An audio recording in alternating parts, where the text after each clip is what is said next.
మొదటి నుంచి ఈ యొక్క సందర్భంలో దైవ గ్రంథములోని కొన్ని మాటలు మనము చదువుకుందాం.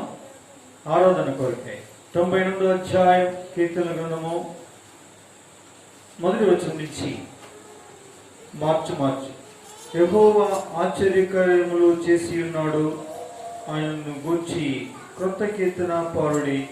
ఆయన దక్షిణాస్తము, ఆయన పరిశుద్ధ బాహువు ఆయనకు విజయం కలుగజేసి ఉన్నది.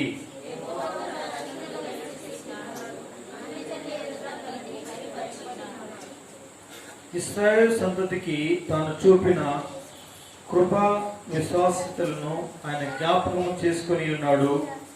భూదిగంత నివాసులందరూ మన దేవుడు కలుగజేసిన రక్షణ చూచిరి.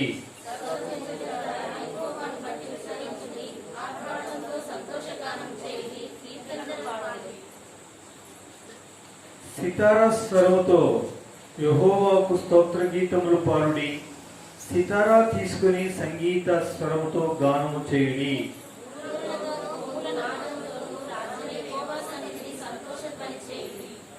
సముద్రమును దాని సంపూర్ణతయు ఘోషించునుగాక, లోకమును దాని నివాసులను కేకలు వేయుదురుగాక.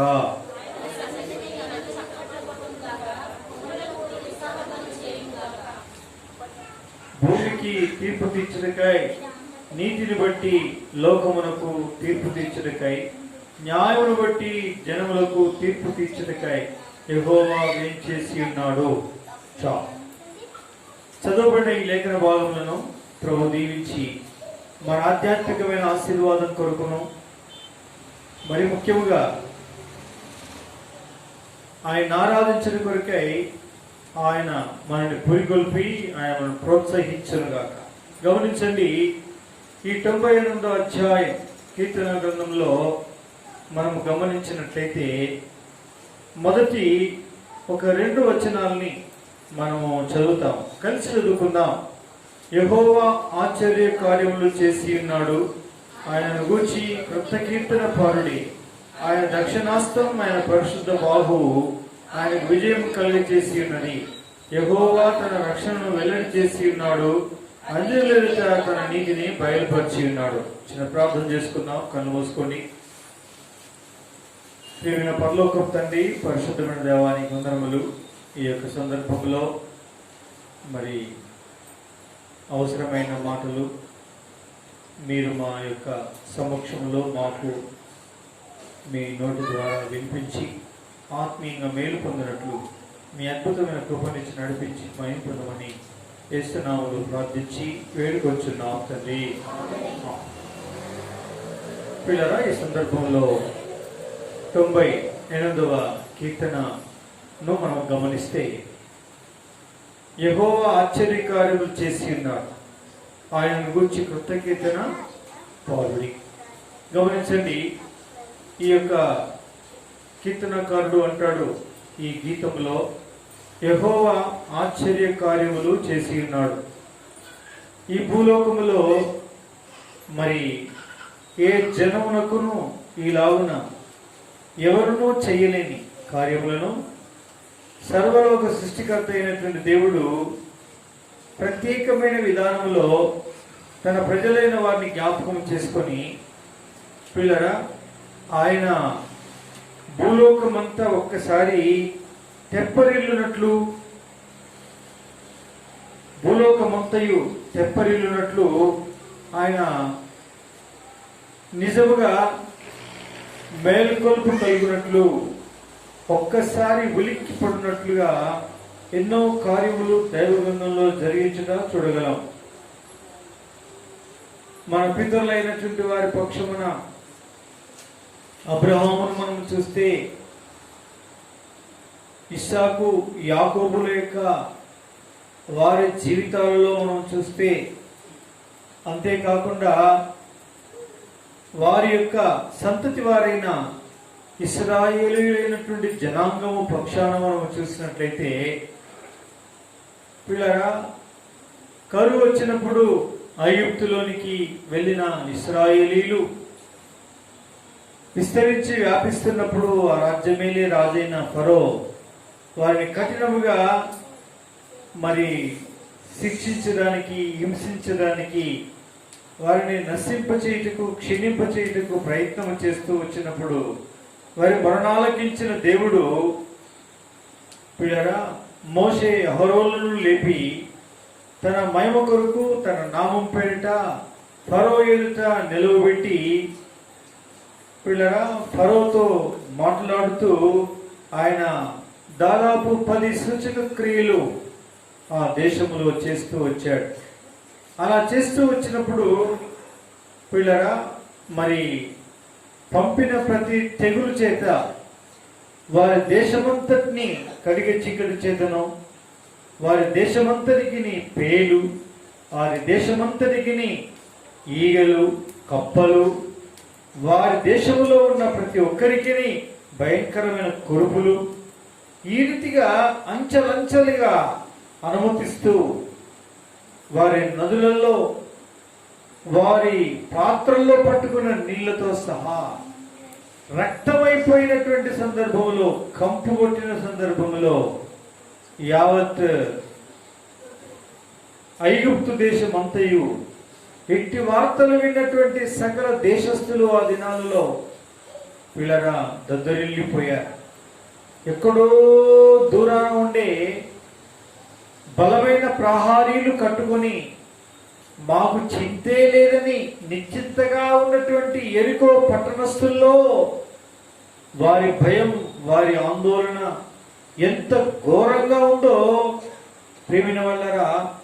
అక్కడ ఒక వేశ్య అనేటువంటి ఒక స్త్రీ పలికిన మాటల్లో వారికి దేవుడంటే, ఈ దేవుడు చేసిన కార్యములంటే ఏమై ఉన్నవి అనే విషయాన్ని మనము గమనిస్తే పిల్లగా ఈ 2వ అధ్యాయం యెహోషువ గ్రంథంలో కులంకుశంగా సారాంశాన్ని చెప్పింది. ఏమిటి అనంటే, యెహోవా ఈ దేశమును మీకు ఇచ్చుచున్నాడనియు, మీ వలన మాకు భయం పుట్టుననియు, మీ భయం వలన ఈ దేశ నివాసులందరికీ ధైర్యము చెడుననియు నేను ఎరుగుదును.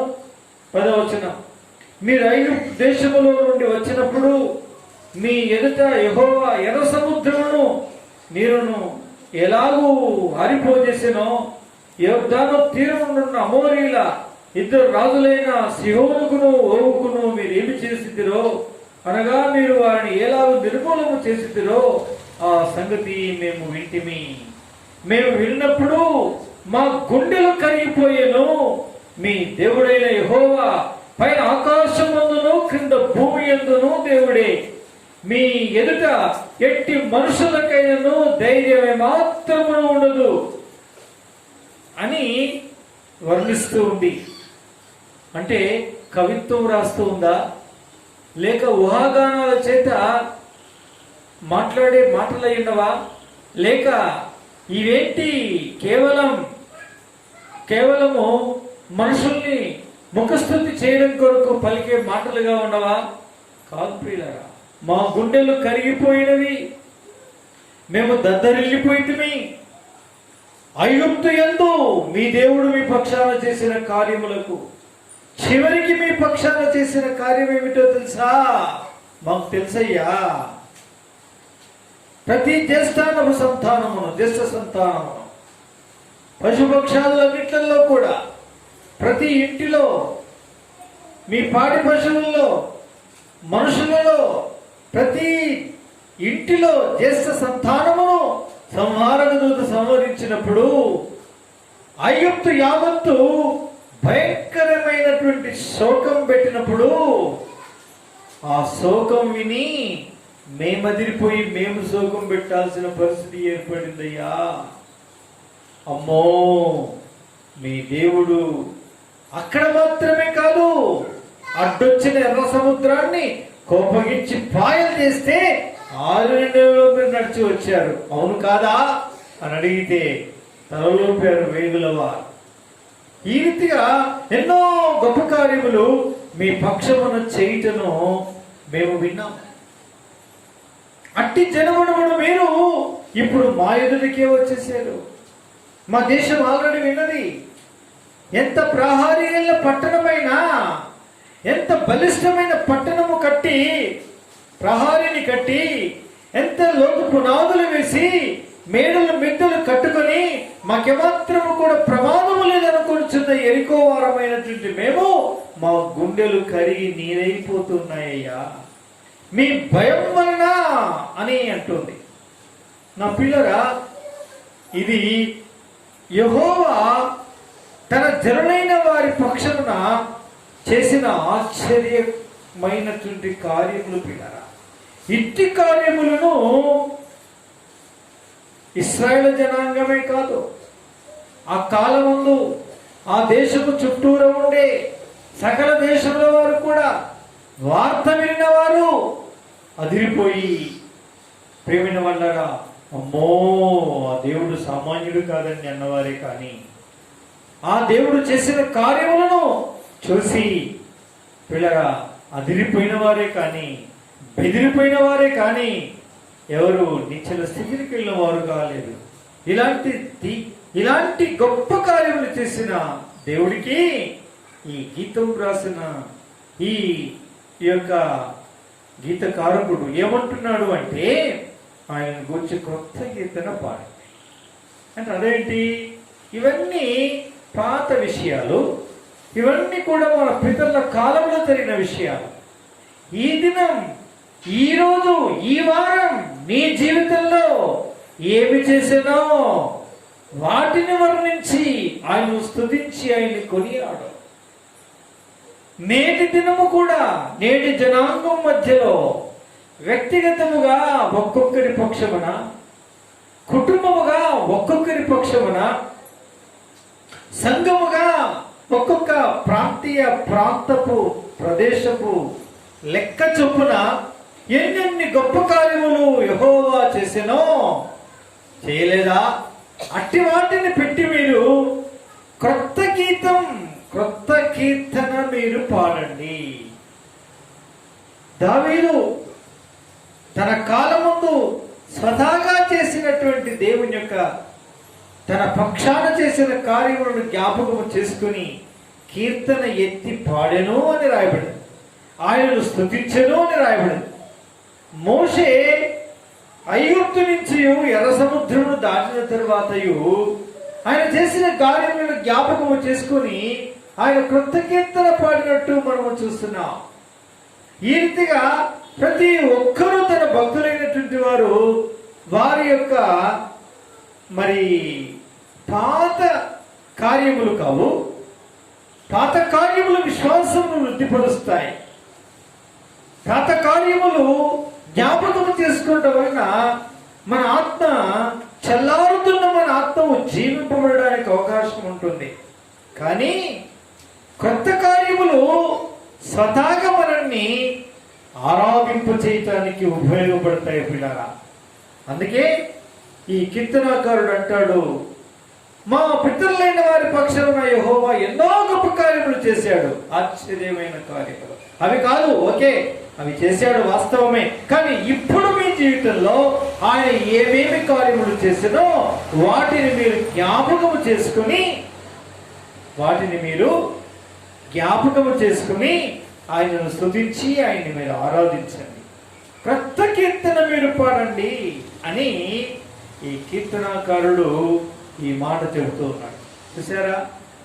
కాబట్టి నా ప్రియ సోదరి సోదరులారా, దేవుని యొక్క వాక్య ప్రకారంగా దేవుని ప్రజలైన వారిగా క్రొత్త కీర్తన అంటే ఏంటండి? ఆ క్రొత్త కీర్తన ఉదాహరణకి ఎలా ఉంటుందో చెప్పండి, ఏ విధంగా ఎలా చేస్తాడో చెప్పండి.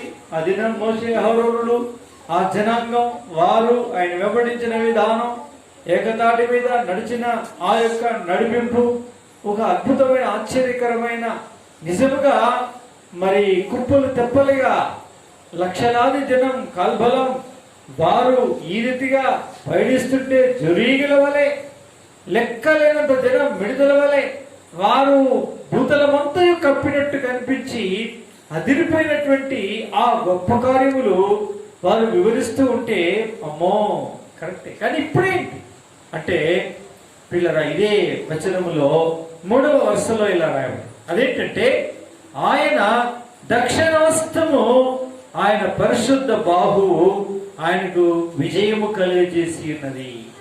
ఏమంట ఇక రాయబడింది, ఆయన దక్షిణాస్తము, ఆయన పరిశుద్ధ బాహువు ఆయనకు విజయము కలుగజేసి ఉన్నది అని. ఆయన దక్షిణాస్తము, ఆయన పరిశుద్ధ బాహువు ఆయనకు విజయము కలుగజేసి ఉన్నది. ఆయన స్తుతించండి అంటాడు. అంటే అర్థం ఏంటి?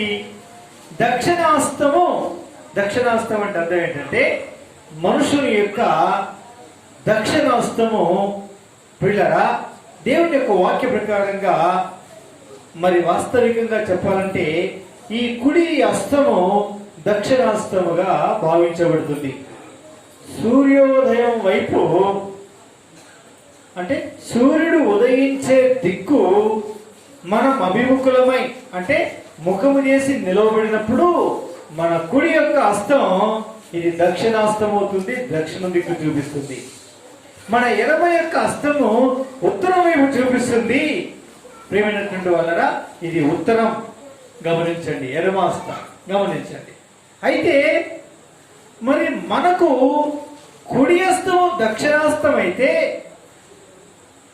ఈ ఎడమ వైపు ఉండే హస్తము ఉత్తరాస్తం అయితే నా ప్రియమైనటువంటి వాళ్ళరా, మరి ఆయనకు దక్షిణాస్తం ఏది? ఇక్కడ రాబడింది, ఆయన దక్షిణాస్తము, ఆయన పరిశుద్ధ బాహువు ఆయనకు విజయము కలుగజేసి ఉన్నది అంటారు. పిల్లరా, ఈ రెండు హస్తములు దేన్ని చూపిస్తున్నాయి? మన హస్తములు ఒకటి కుడి హస్తమైతే ఒకటి ఎడమాస్తమైతే దేవుడి యొక్క కుడి హస్తమేది ఎడమాస్తమేది అని మనము గమనిస్తే, దక్షిణాస్తం సంగతిని మనము ధ్యానిస్తే ప్రియమైన వాళ్ళరా, వాస్తవంగా పరిశుద్ధమైనటువంటి ప్రత్యక్షపు గుడారం వేయబడుట ఏడ తీసి వేయవలసి వచ్చినా సూర్యోదయం వైపు అభిముఖం చేసి వేయండి అని దేవుడు సెలవిచ్చాడు. అలాగే వేస్తూ వెళ్ళారు ప్రత్యక్షపు గుడారాన్ని ఇశ్రాయేలీలు వారి ప్రయాణ పద్ధతిలో.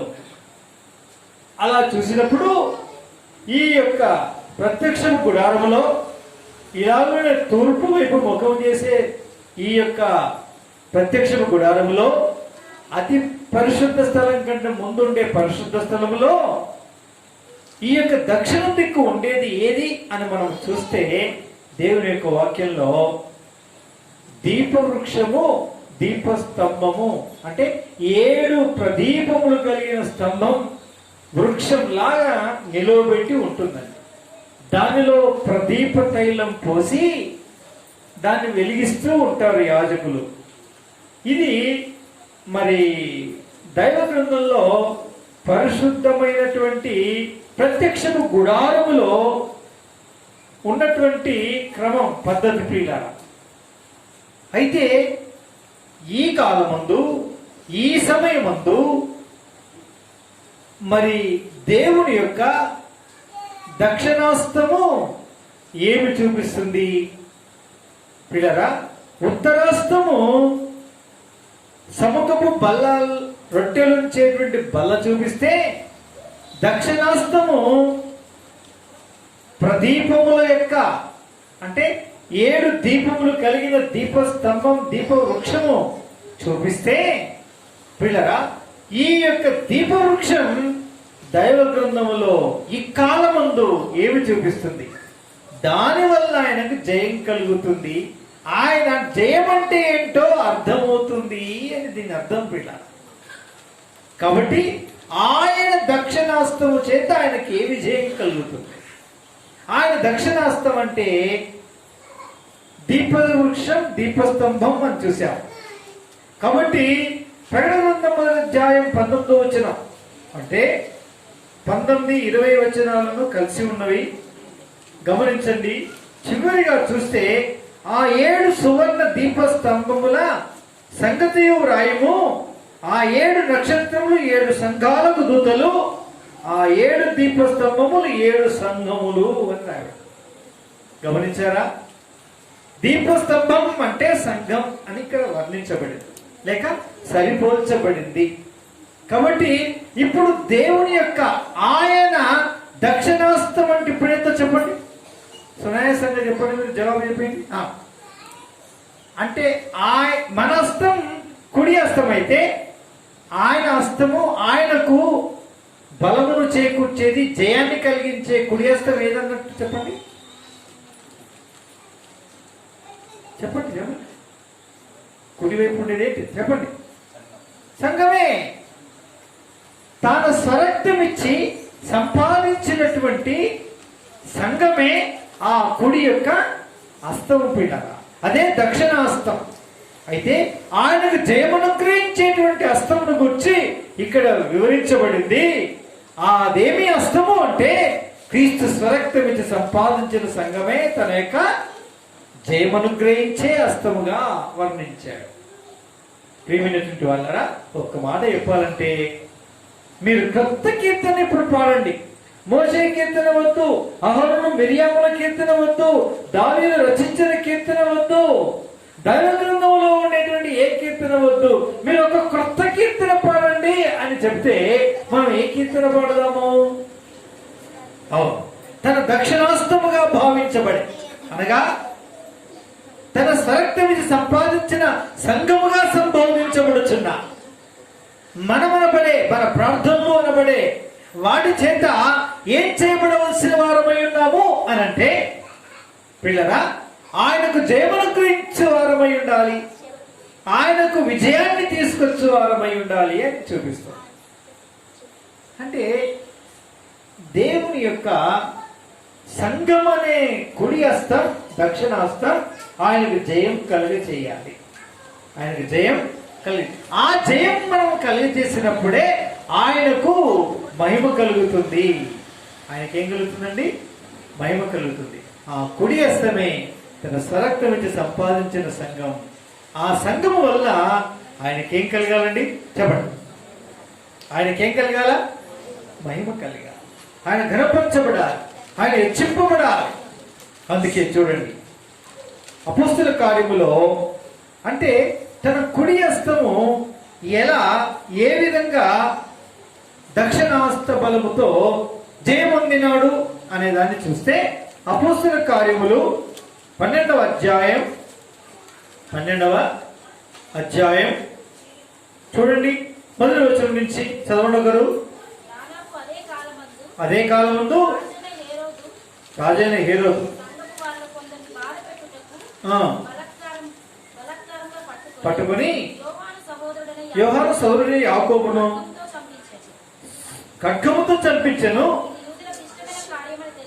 తెలుసుకొని పేతురును కూడా పట్టుకుని, చూసారా, ఆ దినాలు పులియం రొట్టెల పండుగ దినాలు కాబట్టి అతన్ని పట్టుకుని చెరసాల్లో వేయించి పసగా పండుగైన పిమ్మట దేవుళ్ళను ఉద్దేశించి అప్పగించాను. ఇక్కడ ఒక సందర్భం అదేంటంటే ఏమి సంభవించింది అక్కడ అంటే, నా ప్రియ సోదరి సోదరులారా, అక్కడ ఏమి జరుగుతుంది అంటే ఆ కాలమందు హేరోదు కాలమందు సంఘం పిల్లగా హింసింపబడుతుంది. అప్పటికే యాకోబు ఖడ్గము చేత చంపించబడ్డాడు.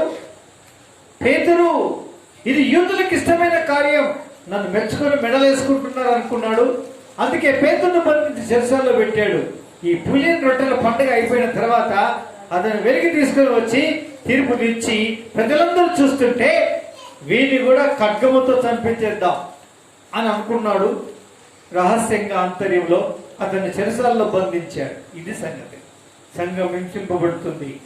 మరి సంఘం ఎవరైనారు?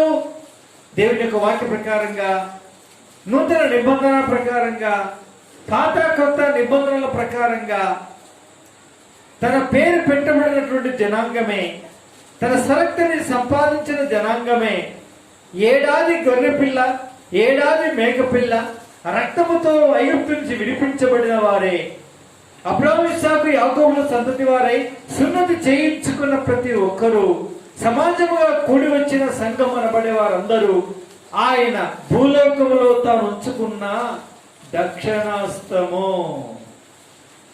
ఈ దక్షిణాస్తాన్ని బట్టి తాను చేసేటువంటి కార్యము ఆయనకు జయం కలిగిస్తుంది. అంటే సంఘం యొక్క జయమే ఆయన దక్షిణాస్తం యొక్క జయం పీడ. అందుకే ఆయన అంటే ఎవరో జనానికి తెలియదు. ఆయన అంటే ఎవరికో తెలియనప్పుడే అబ్రహాము, ఇస్సాకు, యాకోబులు, వారి సంతతి, వారి అభివృద్ధి, వారి విస్తరణ, వారి వల్ల జరిగిన కార్యాల వలన ఆయన ఎవరో ఈ భూలోకానికి తెలియజేశాడు, తెలుపుకున్నాడు. ఈ కాలమందున్న ఈ పాపిష్టి లోకానికి ఎవరిని బట్టి ఆయనకు మహిమ కలుగుతుంది, పేరుస్తుంది, తెలుస్తుంది అంటే దేవుని యొక్క వాక్యం చెప్తుంది, తన దక్షిణాస్తము చేతనే తనకు జయం కలుగుతుంది. ఆ దక్షిణాస్తమే క్రీస్తు స్వరక్తం నుంచి సంపాదించిన సంఘమునబడి నువ్వు నేను, మన వల్లనే ఆయనకేం కలుగుతుందండి? జయం కలుగుతుంది. ఆయన అంటే ఎవరో ఈ లోకానికి తెలుస్తుంది. అందుకొరకు నిన్ను బట్టి నన్ను బట్టి తన కార్యము చేయచూస్తూ ఉంటాడని దాని అర్థం. అయితే ఆ దక్షిణాస్తమే ఆయనకు జయము కలుగ చేసెను అని ఈ కీర్తన గ్రంథములో రాయబడింది. చూసారా? అయితే అలా కలుగ చేయబడినటువంటి జయం ఎలా కలిగింది అంటే, ఒక ఉదాహరణ ఈ 12వ అపోస్తల కార్యములో ఈ పరిస్థితుల్లో ఏమైంది అంటే 5వ వచనం, చెరసాలలో ఉంచబడెను, సంఘమైతే కొరకు అత్యాసక్తితో దేవునికి ప్రార్థన, అత్యాసక్తితో తన దక్షిణాస్తం మాత్రం ప్రయాసపడుతుంది, ఏడుస్తుంది, కన్నీరు కారుస్తుంది, దేవుని దగ్గర పోరాడుతుంది, కార్యము జరిగించమని ప్రాధేయపడుతుంది. క్రీస్తు స్వరక్తం ఇచ్చి సంపాదించిన సంఘం పీడ. ఇది ఆయన దక్షిణాస్తం. ఈ ఆధ్యాత్మికమైన పోరాడుతూ ఉంటే దేవుడు ఏం చేశాడు? 7వ వచనం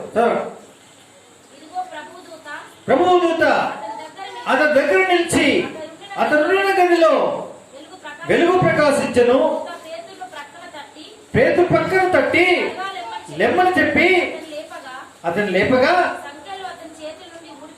నెంబర్ 1, సంఖ్యలు తన చేతుల్లో నుంచి ఊడిపడ్డాయి.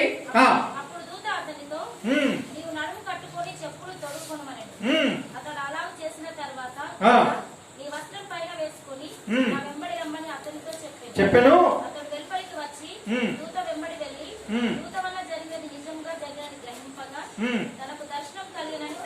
తలచుచ్చు నేను మొదటి కావాలని, రెండవ కావాలని,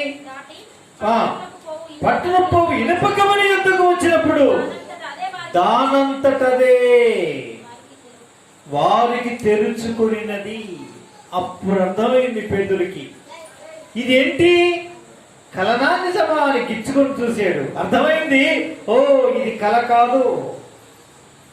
మెల్లగా నడలోనికి వెళ్ళి నడుస్తూ ఉంటే ఎక్కడికి వచ్చాడు అని అంటే, పిల్లరా పేతురును మారు పేరు గల సీమోను ఇక్కడ దిగి ఉన్నాడా అని ఏమట పేతురు తెలియవచ్చి ప్రభువు తన దూతను పంపి ఏదో చేతి నుండి యూదులను ప్రజలు నాకు చేయను దేశించేవాడు అన్నటువంటి నన్ను తప్పించి ఉన్నాడని ఇప్పుడు నాకు నిజంగా తెలియనని అనుకునేను.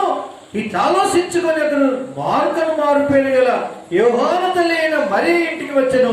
అక్కడ అనేకులు కూడి ప్రార్థన చేయుచుండేది.